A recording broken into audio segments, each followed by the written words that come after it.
Hello and good afternoon to all our fellow UBI enthusiasts. Yes, we are here again to meet for our monthly Universal Basic Income community event and to go over some of the news we have found as well as some of the conversations we have had since we met last time round. Everyone is welcome, and I hope that some of you will be joining us next time on the first Tuesday in November at 4 p.m. UTC. That's 4 o'clock in the afternoon UTC. So please check out the time zone conversion. Usually it is, or in winter time, it is aligned with GMT. So I hope to see you there. As for today, we also have Marcel in the call. So, Marcel, hello. Hi, And everyone. would you like to start? Do you have a topic in mind, or should I have a I dive think in? I think the key one is that there's another similar discussion panel like we've got here called the Basic Income Show Mhm, that Scott Santons, who I've mentioned before, was also a big UBI enthusiast, mhm. mainly focused on the US kind of things, um, has moved from an audio version. They used to discuss things on Commingle channel to the YouTube side of things. So they've also got the visual faces and things like that on. Um, they have now published a second episode, so I thought it was worth pointing out this show because obviously they have very similar goals and objectives to us, and it's probably worth trying to get in contact with them to see whether we can collaborate more closely with them. Um, but I think the more people that speak about it, the better. So I haven't managed to watch the second episode, but I have watched most of the first episode. They had multiple topics that they decided to discuss. One was Universal Basic Guys, that new show on Fox Yeah. that we've mentioned before. They've had a look at the first episode and have come to very similar conclusions that we did. In other words, that it's not actually a universal basic income. Um, it's what more of a severance package. These people have lost their jobs due to automation, and they've been given an alternative source of income, but it's only given to the employees that lost their jobs. It's not universal, in other words. Um, and the negative side of the show is, unfortunately, they don't focus on what people do if they receive a universal basic income instead of working. Um, Aside from not knowing what to do with their time and doing all sorts of crazy things and therefore making a comedy out of it, but also the fact that they don't use the money, which is less than they used to earn. So it's not like they well off or anything, but they use the money to do other things with, as opposed to actually pay for all the goods and services and household bills and mortgages and things like that they used to pay for. So it's a not a universal basic income, and b not how the pilots and things have actually shown to provide uh, the benefits of a UBI. So they discuss universal basic guys and come to very similar conclusions that we do. Three other topics they've discussed as well, which we haven't discussed, and we can perhaps discuss that as well. One is the UK's winter fuel payments, which they were talking about stopping, and how that's effectively a tax on old people, because if it's something they received in the past and now suddenly they have to pay for it, it becomes a tax on old people. The child tax credit, which they discuss as an arms race, where both the Democrats and the Republicans are trying to increase the amount of child tax, and also the U.S. sovereign wealth fund as a suggestion that Donald Trump has come up with, and obviously that coincides with other wealth funds around the world, um, and how that is a really good suggestion if it is implemented correctly. In other words, people see, because of things like universal basic guys, a UBI as a severance package or as a unemployment benefit or something, not as an income that everyone should receive. Whereas, for example, the dividends that the Alaskans receive, that everyone receives, is something nobody frowns upon. Nobody worries about who's getting and why some should and shouldn't get, because everybody thinks that if you live in Alaska, you should receive some of the benefits that Alaska has. And the discussion around the sovereign wealth funds is that if everyone's receiving a dividend from the sovereign wealth fund, which some countries do and some don't, so if you get a dividend from the sovereign wealth fund, no one's going to question who should receive it or shouldn't, because it should just go to everyone. Everyone deserves to get a return from the US or whatever country you live in, sovereign wealth fund. So if there's money in a pot, everyone should get a share of that pot. They also discuss how funding that can easily be done by stocks. That each company provides a certain percentage of stocks, so they're not paying a tax, so there's no complaints about taxes. And because they can always issue more shares, they can just issue shares and add it to the sovereign wealth fund.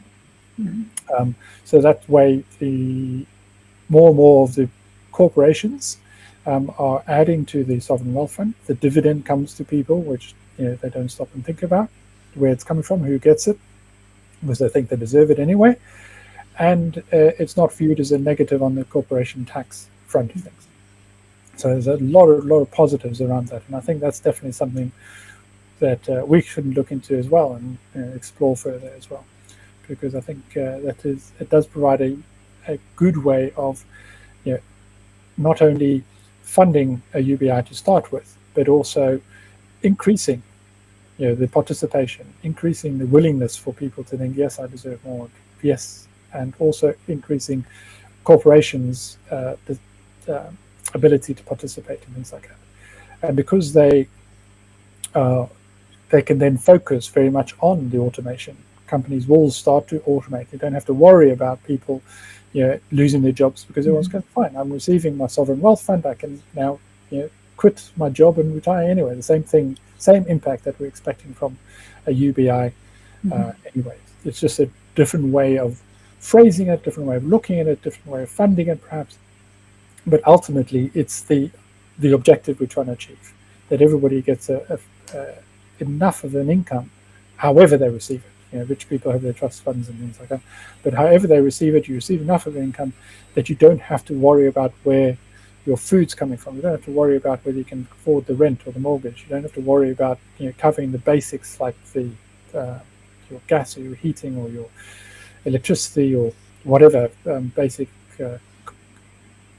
services that you require from internet connections, whatever it might be. So that's it's a really positive outcome. And like I said, they've just released the second episode. So that was one was 2 weeks ago, another one was 3 weeks ago, another one was a week ago. So they've done one every 2 weeks. I don't know how frequently they're going to be doing it going forward. But it's definitely something we can find out, getting them work out what's going on. Brilliant. Everything you've just mentioned would be, in my opinion, a really good idea. And the reason I think it's a good idea is because, as you also hinted at, it would get around some of the criticisms of it. And the conversations around UBI that I have had with some of the people who would need it the most, and a lot of the pushback I've heard was that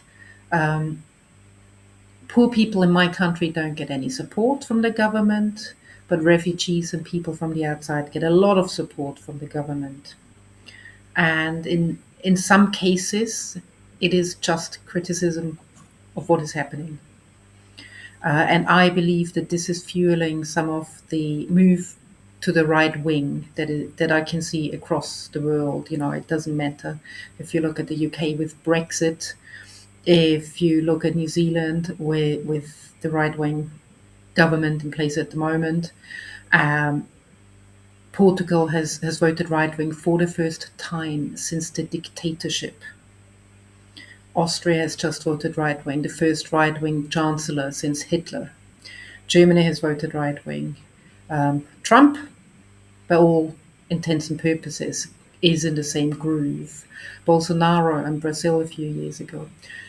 Some of the people voting right wing, and I understand right wing is often conflated and confused with business friendly, but what it really leads to, in my opinion, is sucking the population dry, taking all the money from them, all of the basics, and giving it to some of the cronies. Some of the businesses get tax cuts, yes, so it could be considered business friendly. But I do believe that a lot of those right wing political parties are looking at increasing inequality and making it harder for some people to get by. And by enabling people, and I'm talking about everyone here, but the majority of people, not the super rich, but everyone, enabling them to have a decent life, not having to worry about where am I going to get my next meal from, can I pay enough fuel so I can get to work with my car, all of those rather simple basics, having those covered, having enough money for those basics, I believe would give people the freedom to have a better life, possibly to have a breather and think about, well, who do I want to vote for in the elections? What are they really going to do with and to my country? And it doesn't matter which country. Ultimately, there isn't all that much difference really, other than the climate really. But making it easier for people to take a breather and think and say, okay, what is happening around me? Why am I better off? Why am I worse off than before? I believe would be a huge benefit and a huge side effect of UBI. And sometimes I wonder, is that the reason why some people do not want UBI to be a thing? Because then people may not vote for them anymore. Because then people would not support certain policies anymore. But people would rather vote on, well, what's going to be better for them in the long run? You know, what is it that they actually really need? Do they really need their boss to pay less tax? Or would it be better to look at, well, should we include dental as part of the healthcare options? Why are teeth not part of the body that needs to be kept in good shape? Things like that. Those are tiny little topics really, and if you have enough money, you would never think about it.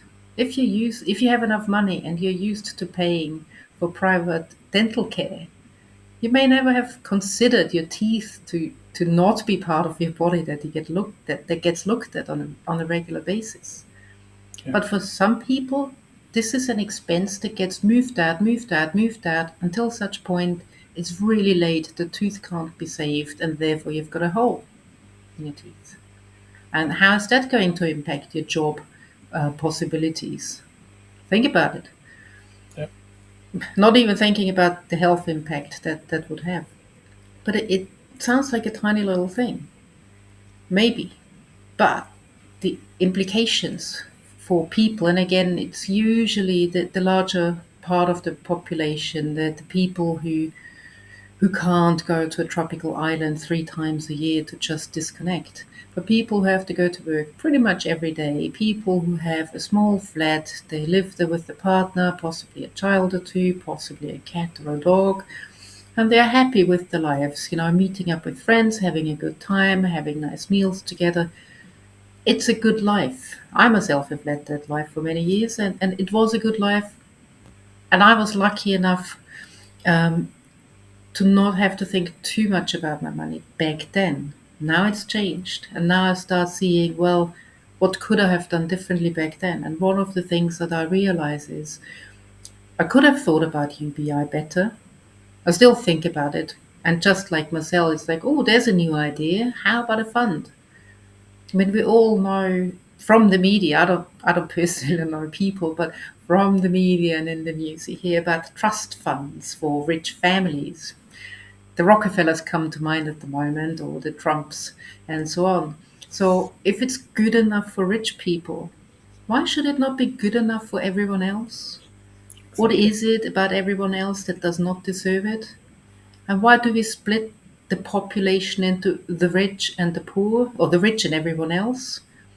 Kind of in my mind, it rings a little bit like black and white, Christians and Jews, Jews and Muslims. You know, any two groups you want to look at, it's an us and them.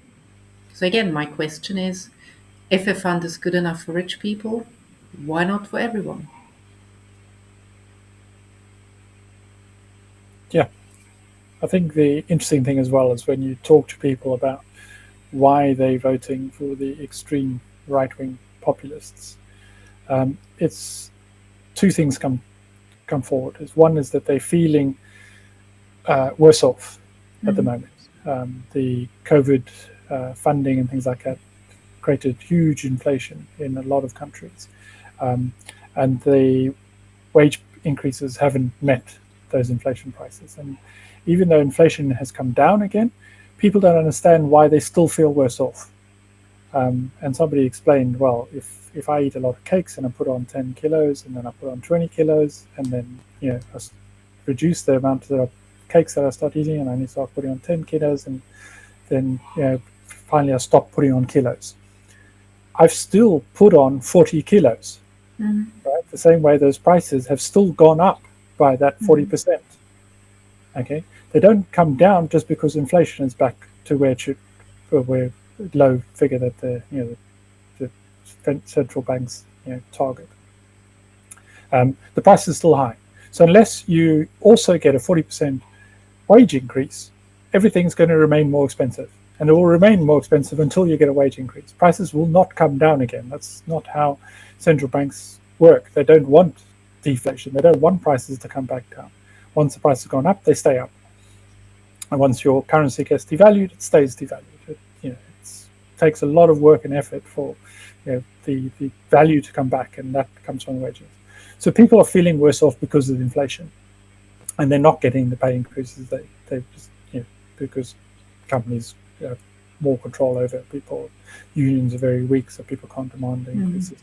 Even if they can, it takes a long time for those pay increases to come into effect and things like that. And normally it's after the fact, but in the meantime, people are worse off and they feel worse off.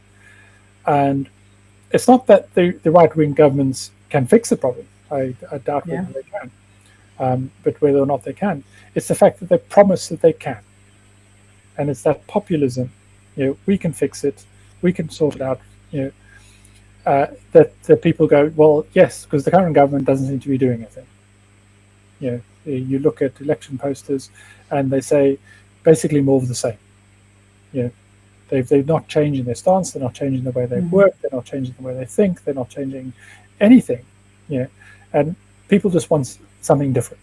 And if the only option is a surging right-wing populist, which feeds off itself, different countries all support each other. If you see something working in one country, they implement it in the next one over and over again.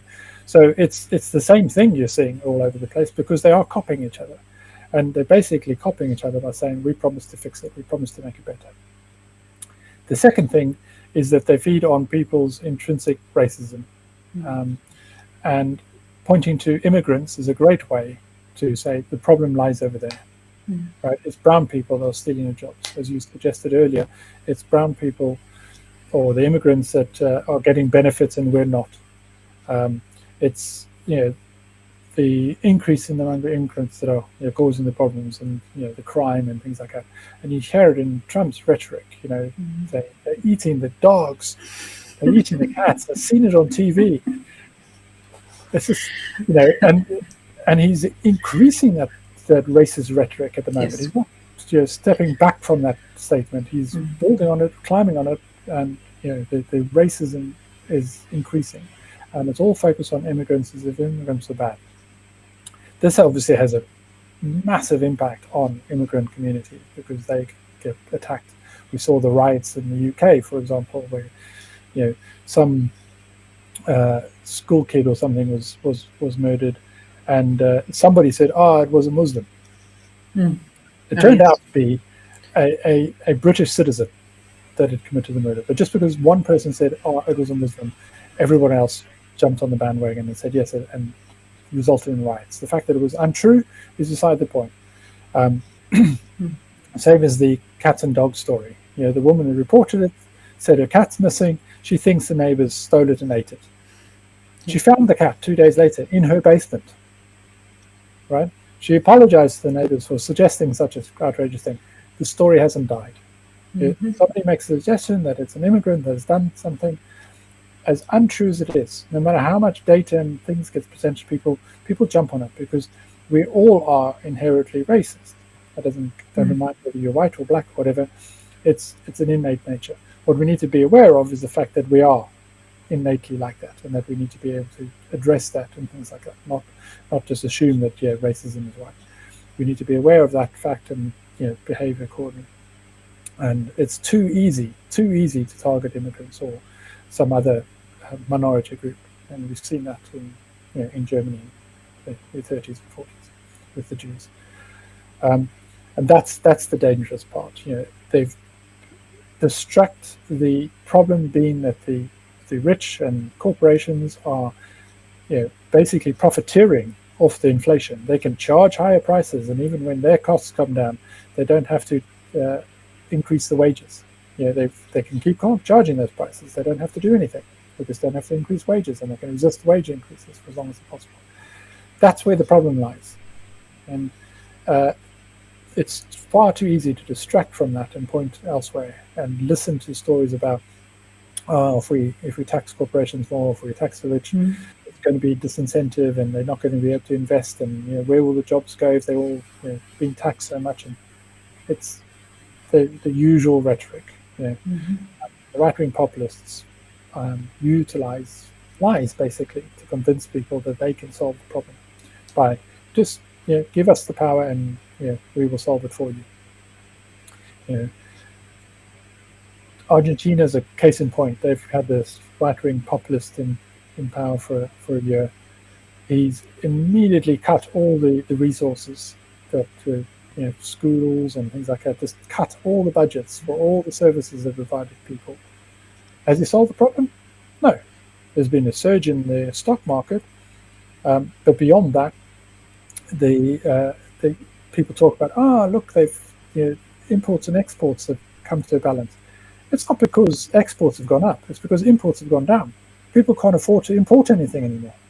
Yes, you've now got a trade balance, right? But it's not because Argentina is doing better, it's because Argentina is doing worse. People can't afford to import stuff going forward. And when you look at the economics, it's, yes, the stock market's doing well. And unfortunately, when people look at the stock market and judge everything on the stock market, it presents a distorted picture because, how few people have actually got investments in the stock market. It's only the rich. It's only people who've got spare cash. It's only people that probably don't need to work in the first place. Right? And if they do, they've got good jobs that they don't need to worry about. Those are the people that benefit from stock market increases. Everyone else, they have to pay higher prices with the same wages they had before. So I, again, understand why it's all going right-wing, because the right-wing populists are the only ones saying we can solve your problems. Everyone else is talking about, no, we just need to get back to where we were. We need to get back to it. It's like, no. Let's as you say, if you give people UBIs, remove the tension, remove the stress, it gives people the chance to stop and think and see what is actually the problem. Where is the actual problem coming from? But unfortunately, it seems to be a bit of a catch-22 situation. Yes, and I am positive that mankind will get through it. It may be a bumpy ride. It may take time. It will take time. I'm positive that mankind will eventually, in good time, get through it and come to a better way of thinking about everyone in society, not just the rich. It'll take time. Unfortunately, we know what happened last time round. We were in a similar situation. And that makes me a bit nervous, to be completely honest. But I am positive we will get through. So if you have a different opinion or the same opinion, please join us next time round at the beginning of November. yeah, to round out the year. I really would like to hear from other people in different locations or the same location with different experiences, different thoughts on what is the feeling out there.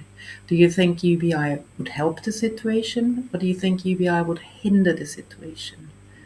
I spoke to a person yesterday who thought I was absolutely crazy to think that the universal basic income is going to make things better, because then everyone would just be sitting at home on their fat asses going crazy because they have nothing to do. Because without a job, you don't know what to do. Um, that was the start of the conversation.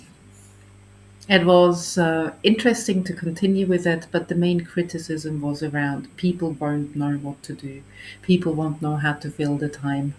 Uh, and again, Nice I'm problem to going, have. it's a nice problem to have, first of all, and I'm going back Rich to people's problem. exactly. That's it, exactly. Trump hasn't stopped working, squandering money away. Why would it stop anyone else?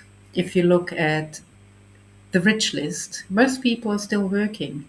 If you look at the list of people who pay not to be mentioned on the rich list, they also still keep working. They still do something that interests them.